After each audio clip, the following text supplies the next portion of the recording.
Bonjour à tous et donc troisième vidéo pour cette nouvelle année 2019. Tout d'abord donc bonne année, bonne santé et puis meilleurs vœux. Moi je préfère mieux surtout dire la santé, c'est le plus important. Et soyez prudents sur les routes. Je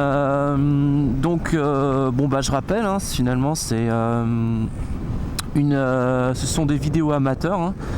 Mais justement pour que vous ayez de meilleurs avis sur une moto électrique, est-ce que ce serait intéressant pour vous ou pas? Est-ce que d'un point de vue rentabilité, comme vous, j'ai dû faire pas mal de sites, j'ai regardé tous les avis, j'ai regardé pas mal de vidéos, que ce soit en français, que ce soit en anglais. Donc j'essaye justement de vous faire des vidéos pour que vous ayez toutes les caractéristiques, vraiment un avis sur quelqu'un qui a la moto. Quoi dire sur la moto? Donc début d'année, donc ça fait 6 mois que j'ai cette moto 0S 11 kW, donc pour les formations 125 vous pouvez également l'avoir, mais également pour les motos A2. Donc deux versions, une version normale ou une version plutôt sport, donc une 0SR, et également deux modèles, un modèle DS qui est un peu plus rehaussé, donc moi c'est la 0S classique. J'ai pour l'instant fait bientôt 7300 km depuis que j'ai la moto, donc ça fait à peu près 6 mois, un petit peu moins, 5 mois. Donc ça veut dire que je vais largement la rentabiliser comme ce que j'avais prévu. La moyenne c'est quoi? C'est 3000 km pour les deux roues, sachant qu'il y a pas mal de deux roues qui conduisent pas l'hiver. Moi de façon générale je la conduis tant qu'il fait beau. Après quand il pleut, en fonction de la route, si c'est un long trajet, je vais éviter, parce que j'ai déjà eu quelques soucis avec cette moto sur les routes glissantes. Oui, parce qu'en fait ce qu'il faut comprendre, c'est que une moto qui a un couple énorme mais qui n'a pas de vitesse ou quoi que ce soit, dès qu'on accélère ça envoie la totale. Donc si on se met pas en mode éco par exemple, une route glissante ça peut vite déraper, surtout avec ses pneus, surtout avec cette dimension de pneus. Et donc on va sur un virage ou quoi que ce soit, j'ai déjà failli tomber, je vous le cache pas. Donc toujours se mettre en mode éco quand on est sur une route mouillée, parce que c'est très traître. Est-ce que ça se dit très traître? Bref, c'est mon avis, c'est mon conseil. Je ferai une vidéo sur les avantages et les inconvénients de la moto. Pour l'instant je pense que je vais attendre encore 6 mois histoire d'avoir un an complet, mais déjà ce que je peux vous dire c'est que le principal défaut que je pourrais dire c'est les pneus, les pneumatiques, pas forcément le modèle mais surtout la dimension. On est sur du 140 en arrière, et j'estime que c'est trop peu. On devrait avoir quelque chose de plus large, notamment et surtout du fait que ce soit la 0S ou la 0SR, on va avoir la même dimension. C'est juste le moteur qui va changer et l'électronique à l'intérieur qui va changer. Sachant que moi déjà j'estime que ces pneus c'est pas forcément bien. Pour la stabilité, pour lorsqu'il y a du vent, etc. Moi je pense que voilà, je serais beaucoup plus à l'aise avec une dimension plus large. Sachant que la 0SR c'est encore plus puissant, donc forcément pour les virages, etc., si on veut vraiment l'utiliser la meilleure façon possible, je pense qu'il faudrait une dimension plus large. En ce qui concerne la fiabilité, écoutez, j'ai pas eu de soucis. Clairement, j'ai pas eu de problème. J'ai déjà fait 2 mises à jour sur les 6 mois. Des mises à jour qui sont faites sur le smartphone. Ça a pris ça a pris le temps, clairement. Ça a dû prendre entre une demi-heure et 1 heure. C'est des petites mises à jour, mais vu que c'est qu'une connexion Bluetooth, le débit n'est pas forcément fort. Mais voilà, ça prend son temps, il faut juste être patient, prévoir en fait 1 heure que la moto soit arrêtée, qu'elle soit juste allumée et que le smartphone soit à côté. J'ai déjà croisé des personnes qui avaient eu quelques difficultés sur d'autres modèles. Moi en tout cas je n'ai eu aucune difficulté.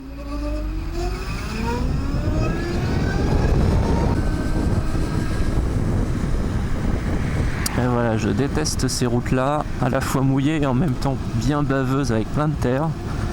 C'est tout ce que je déteste.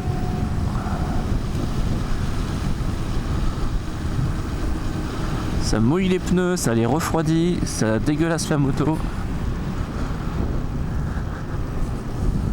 Tout ça parce qu'il y a des travaux. Et maintenant là faut être super prudent. Alors clairement j'accélère pas trop, hein, c'est pas la peine. Mais dans les virages, toujours être prudent. Ça me ferait vraiment chier de la faire tomber.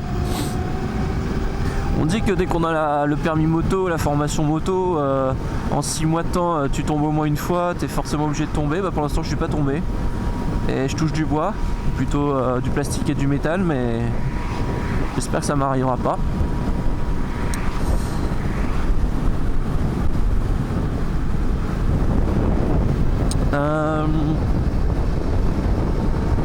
Petite information également sur les réductions, donc le bonus écologique et également la promotion que j'ai pu avoir avec la marque Zero. Donc la marque Zero propose une promotion de 500 € remboursée après achat si on achète un véhicule neuf et si nous sommes pilotes débutants. En fait, c'est tout simplement quelqu'un qui vient de passer sa formation ou vient d'avoir son permis moto et qui a acheté dans les 3 mois suivant la date de l'obtention de ce permis l'achat d'une moto neuve 2018, donc c'était à l'époque 2018. Ils ont également fait cette offre en 2017. Donc je l'ai eu.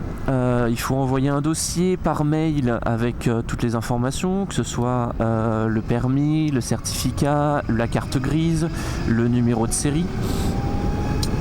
Une fois que je l'ai envoyé, je n'ai jamais eu de réponse. J'ai envoyé plusieurs mails rappels juste en me demandant si le dossier a bien été reçu et s'il était en cours de traitement. Et au final, j'ai bien reçu un virement de 500 € sans aucun message, sans aucun dossier complémentaire ou quoi que ce soit, au bout de 3-4 mois. Donc certes c'est un petit peu long. Donc attristé de voir que finalement la relation client ne se fait pas énormément chez Zero. Vous allez plus avoir de relation client avec le concessionnaire, le revendeur qui vous a vendu la moto. Mais en ce qui concerne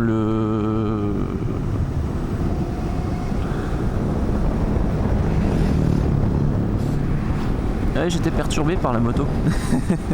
Désolé.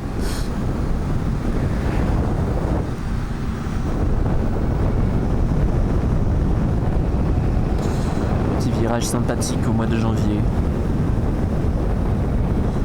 Je me suis rendu compte que c'est pas du tout là que je devais aller, mais en fait en vous parlant c'est perturbant de parler et conduire en même temps et se diriger. Parce que normalement je vais à Montigny-Bretonneux. Je vais pas du tout à Montigny. Et encore une fois le silence, c'est ça le calme, le calme parfait. C'est pas de vibration, rien. Voilà, ça c'est aussi l'avantage. Pour finir, donc le bonus écologique, ça y est, je vais revenir. Désolé pour cette vidéo un peu longue. Donc le bonus écologique. J'ai fait également le dossier, j'ai eu plusieurs renvois de dossier en me disant que les documents n'étaient pas satisfaisants, qu'il fallait la signature sur le devis, qu'il fallait également une facture, bref. Finalement j'ai quand même réussi à récupérer tous les documents et à ce que tout le dossier soit accepté, donc depuis l'achat. Par contre j'ai bien reçu un message en octobre, donc 3 mois après, me disant que donc j'avais bien une aide de 900 €, ce qui était prévu. En revanche, ce que j'ai pas eu, c'est le virement. Donc il faudrait que je les rappelle parce qu'il me disait que je devrais recevoir sous quelques semaines le virement. C'est toujours pas le cas. Donc il y a un moment, faut juste les rappeler et puis savoir ce qu'il en est. Je sais même pas s'ils ont un numéro de téléphone, clairement. Ah, bonjour. Ah non, il a nettoyé, ok. Voilà, un radar nettoyé, ça c'est fait. Dernier petit point, ne vous inquiétez pas en ce qui concerne l'autonomie. Encore une fois, là je prends par exemple, je prends juste mon propre exemple. Je suis parti de chez moi, J'ai pour l'instant consommé 6% de ma batterie et j'ai pour l'instant fait 20 km. Donc faites le calcul. Alors certes, j'ai pas du tout pris des nationales, départementales. Hier, j'ai dû faire 80 km. Oui, c'est ça, j'ai fait 80 km et il me restait encore 54% de batterie. Sachant que c'était des routes entre villes, 90, 80 et 110 km à l'heure. Donc sur la francilienne. Donc concrètement, voire même parfois un peu plus pour les dépassements, je le cache pas.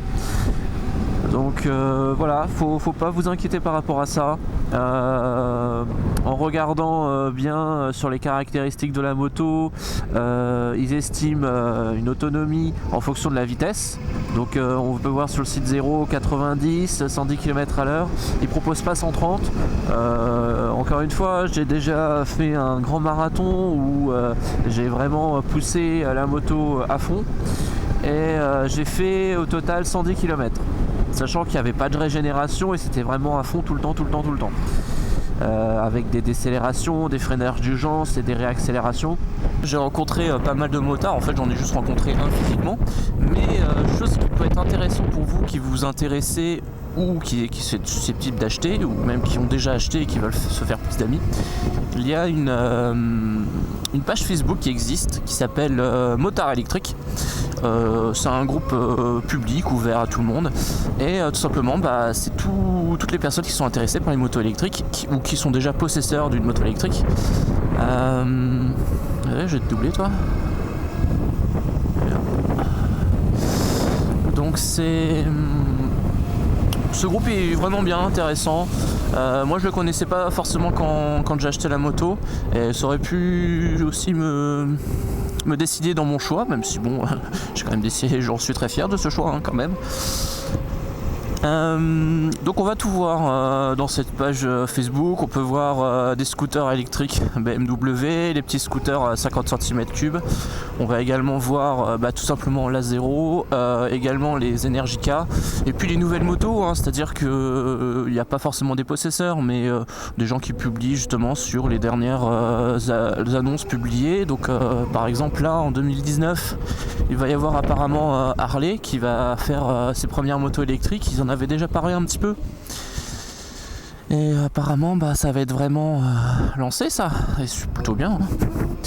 Bon après moi je suis pas du tout fan du design pas forcément des Harley en général mais surtout de la Harley électrique, donc j'espère qu'ils vont mieux s'améliorer.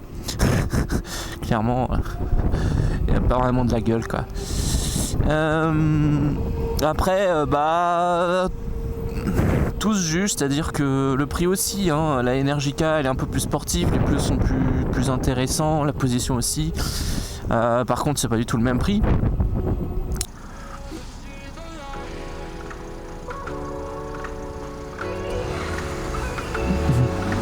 T'es sérieux?